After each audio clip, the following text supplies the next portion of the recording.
And if we want to see Jesus turn the little bit that we have into an abundance, we've got to kind of take a lesson from what the disciples did here.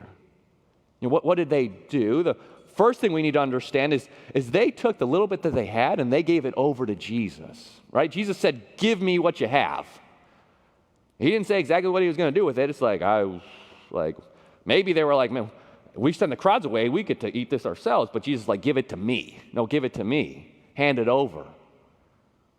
Okay, Jesus, here you go. And they give it over to Jesus, and then he's able to bless it.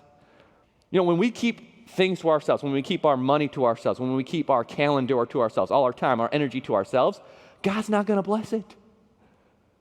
We got to let go of it, hand it over to God so that he can bless it.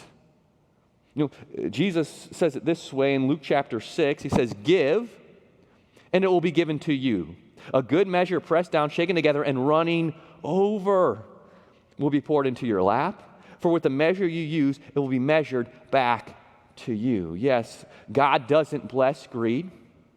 He doesn't bless selfishness. He blesses generosity. And so the disciples were learning that day. We've got to give it over to Jesus for him to be able to bless.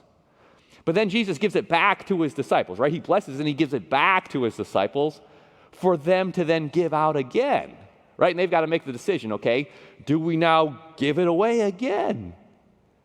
And yes, see, if we're going to see God multiply, do miracles in our lives, provide the blessings, we've got to be willing to be able to then give it away. See, God doesn't bless us so that we can keep our time, our energy, our money to ourselves. He blesses us so we can be a blessing to other people.